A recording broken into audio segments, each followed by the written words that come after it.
Shannon is a thought leader in the online space and is a highly sought-after keynote speaker, and we are so delighted she had the time to come to us today.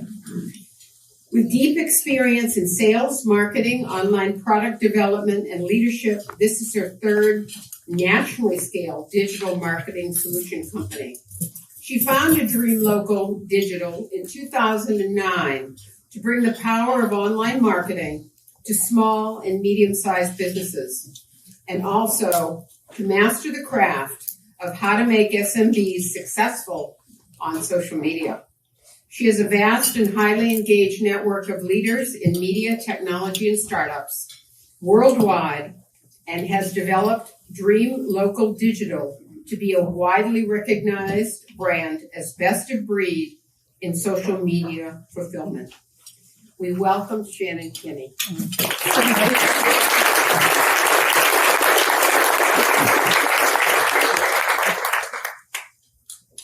Hey, thank you so much for having me, and thank you, Nancy. That was so kind. It's a real honor for me to be here today, especially because so many of you in this room have been a big part of my journey. So I'm very honored to be on this side to speak to you. And I want to give a big thank you to Stephen Veazey for inviting me. He's my score mentor. So I'm a really lucky woman. So I was asked to speak briefly about my entrepreneurial journey, which took me from a lobster boat in Sprucehead, Maine, to Silicon Valley and back here again. And while I have a ton of stories I could share, I wanted to try to leave you with something that was more interesting than just my story. So I've instead focused on my 6 top lessons as an entrepreneur that I learned along the way. The first one, which has been a cornerstone for me my entire career and is entirely relevant to the work of SCORE and so many of you in this room, is pack your backpack. While many of us are inspired to become entrepreneurs or leaders, we don't necessarily have the knowledge, skill, experience, or people in our network that can help us get where we want to go. For me, I was successful early in my career in newspapers here in Maine and after college, before college. And I had the privilege of working with Joe Michaud, who's here. He was one of the many internet entrepreneurs in the media side that I was lucky enough to work with early in my career. And I was pretty good at it. I had a lot of drive and I knew I could build something, but I had the self-awareness to know I had more I needed to learn first.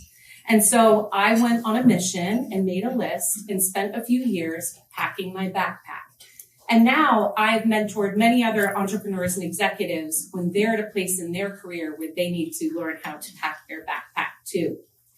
And the last thing I want to say about your backpack is it's always being packed. And in this past year, I've been lucky enough to work with Stephen because one of my weak spots was my financial analysis. And Stephen's been a big part of helping me do that.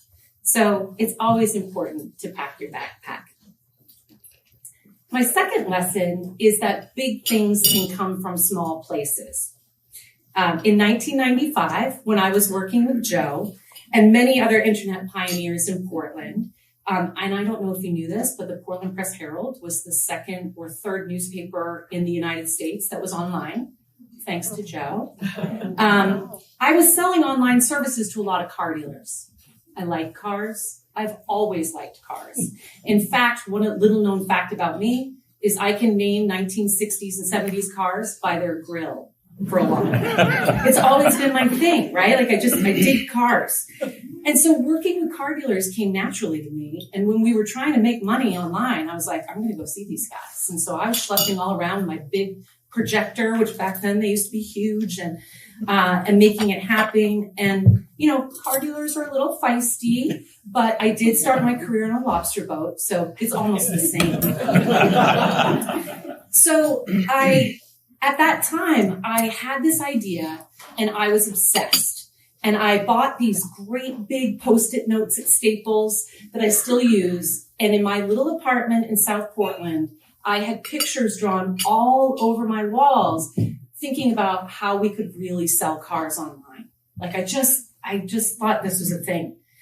And so I spent time looking to see if anybody else had this idea. Joe and I did a few things with MaineClassifieds.com, but I just felt like there was something else. And so I found this email listserv, which back then, this is a thing, right? Like, so I found this email listserv where people were talking about cars online, and I contributed some things. 3 days later, I got a call from one of the senior executives at the Chicago Tribune that said, "We have sent you a plane ticket and need you to fly out." So I was like, oh, wow, like, I don't even have an outfit I can wear to Chicago. Oh my God, what am I going to do? So because I am a girl from Maine, I took down all my Post-it notes and I folded them up and I put them in my little bag, and out I flew to Chicago. And as they got asking me about my ideas, because I was a pretty little thing in Portland, but this was Chicago, rather than answer them in a sophisticated way, I whipped out my Post-it notes, which, they're enormous, right during dinner. And the CEO, who became the CEO of Cars.com later, was like, "Check, please."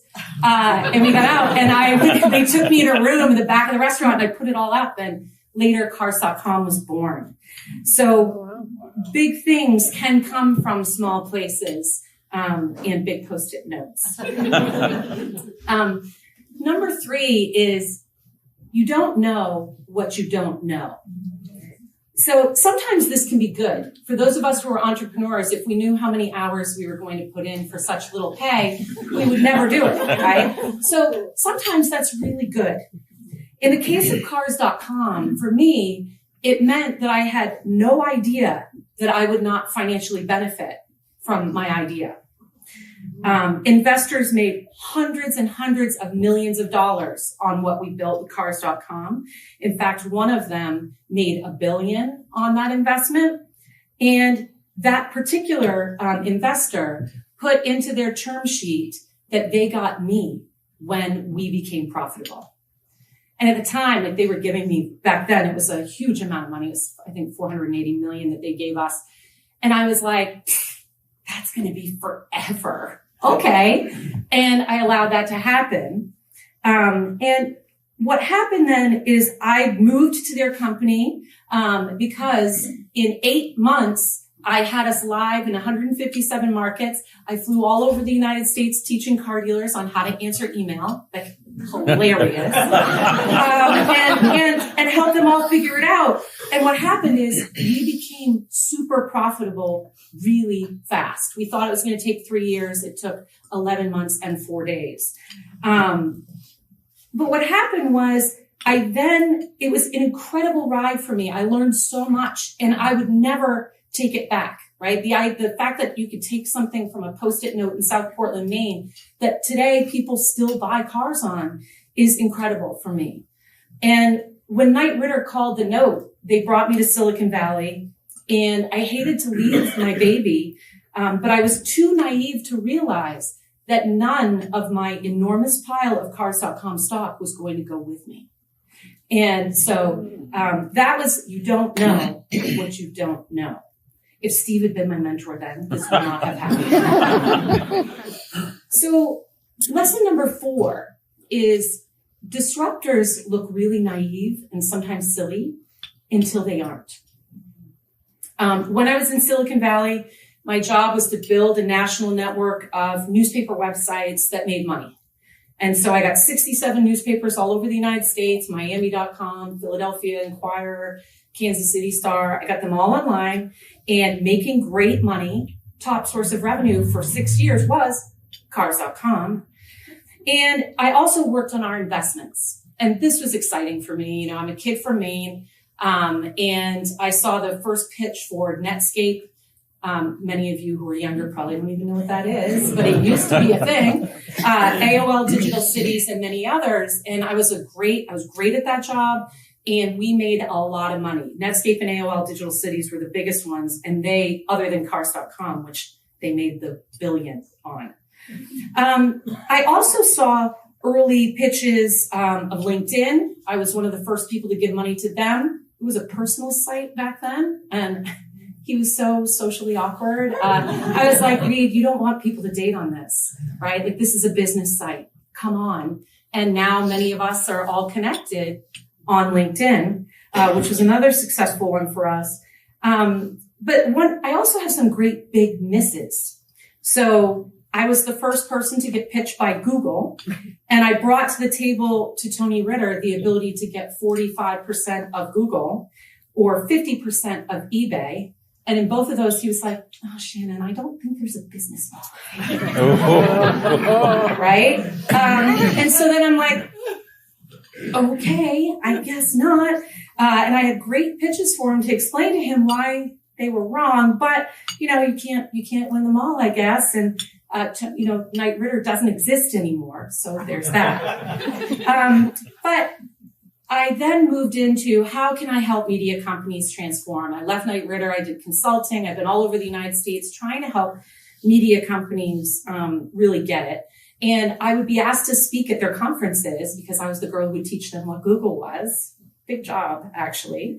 And they liked having me speak at the conferences, but they missed that the key part of the message was me saying the way people get news and information and make buying decisions is changing, right? And you need to change with it.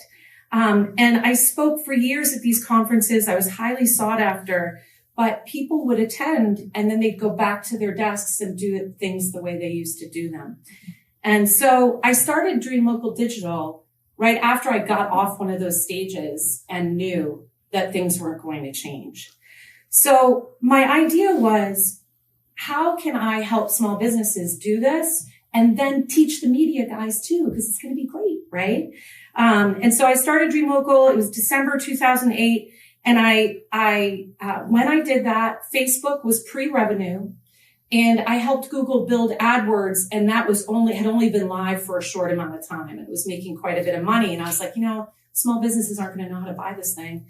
So I decided that I was going to start doing it myself. And I built it. And now in 2023, so you think about me 14 years ago, Facebook's like really pre-revenue. Google's very early. Now in 2023, 86 cents of every dollar spent in online advertising goes to Facebook and Google. 86 cents of every dollar. And whereas it used to go to newspapers were number one, TV was number two, right? Like they got all the money. Now it's Facebook and Google. And so the newspapers all around the country are being shut down. Private equity firms are taking a lot of them over and firing reporters. And many of them are moving to philanthropy and nonprofit work. So disruptors may look naive until they don't. So number 5, and this is my biggest one, because this has been a big lesson for me in the past 3 years. Don't be the frog. I built Dream Local Digital with the dual mission of helping media companies transform through serving their clients with digital services, and then to help small businesses on my own, because that's what I love helping businesses grow. To date, we've helped more than 65,000 businesses across North America grow with digital products. And at our height in 2019, we were supporting, empowering 75 other brands nationwide. My direct business, with me selling to people directly, was less than 20% of the business. But I could see that year after year, my media partners just weren't getting it, right? Like they didn't have the hustle. They weren't out there helping small businesses buy the stuff. And they were getting smaller and smaller and smaller as companies. So I thought, I just have to try harder. So I started educating them, training them. I flew all over North America. I'd jump into newspaper sales rooms and I'd be like, okay, guys, your clients need Facebook. Let's do this. I was a Energizer bunny, and I am still a platinum member of American Airlines as a result of it, right? And I just kept trying, but I just didn't get that I was a frog in a boiling pot of water, right? Like, that metaphor that a frog would never jump into the boiling pot of water, but they just aren't smart enough to figure it out when they're in one. I am the frog, right? I tried for 20 years to help media companies figure it out. My board and I are all meeting going, wait a minute, obviously they're going to figure this out, right? Like nobody wants to buy a newspaper ad anymore, right? And they just weren't getting it. So I saw it when COVID hit. We lost 56% of the business in 6 days. I'm sure many of you and many of your portfolio companies have very similar feelings. In our case, our clients that worked with us directly, we didn't. It was all the media companies just didn't have tight relationships with their customers. And as a result, it still hurts my heart a little bit, but I've accepted that I'm the frog in a boiling pot of water. And I needed to hop out, And so we've pivoted. We've built up our direct business to more than 50% are people that are buying directly from us. And that lesson has also made me look hard at other aspects in our business. Are there values or beliefs or ideas that we have that need to change because the water is boiling? We tried several different niches, and we've really hit our sweet spot where we work with growth and scale companies. So we are helping businesses grow. We're very fortunate to be working with businesses in several industries here in Maine, which is my favorite, but all over the United States to help them grow online. And while it's going to take us another year or two to recover, depending on the economy, which in my industry is pretty tight right now, we're seeing huge impacts on the businesses we work with, and it's so gratifying. And I just want to say, if there's anything we can do to help any of you or your portfolio companies, please give me a shout, because we have direct partnerships with Meta and TikTok and Google and all of them, and we're happy and so excited to help businesses here in Maine, especially because we love it here. And now my final point, while the journey of entrepreneurship is a lot more like a really scary roller coaster than an actual life, I think the most important quality any of us can have is perseverance. And it's the most important trait we can have. And, I was telling a joke to Steve earlier. Well, it's not really a joke. It was real. My board meeting, my last board meeting, I was saying, hey guys, I'm sorry that this is 14 years in and we're still figuring it out sometimes. And one of my board members was like, you know what, Shannon, we're just really excited. You're still here, right? You're still here. So I'm so grateful to so many of you in this room for supporting entrepreneurship in Maine. We have so much to be proud of the vibrant ecosystem that supports businesses. And how darn cool is it that our SCORE chapter is #1 in the US, right? Like, how about a heaven for that? So I also have so many of you in the room that were a big part of helping us over the years. Matt Hoffner is a big one. He's been such a tremendous asset to us. Sam Fertoni, Ralph Nodine, I think Ralph's here somewhere. Marty Groman. Marty is here, and the SBA, MTI, CEI, MVF have all been foundational to us. There's no way I could have started a business like this in Maine without their support. And Maine Center for Entrepreneurship is such a gem for us to all to be proud of. And I was grateful to be part of Top Gun's support systems in the early days. So I think if you recognize that entrepreneurship is definitely a journey that you need a lot of energy and perseverance, I think that's a big part of what makes us successful. I wanted to thank all of you so much for your time and for having me today. It's a tremendous honor.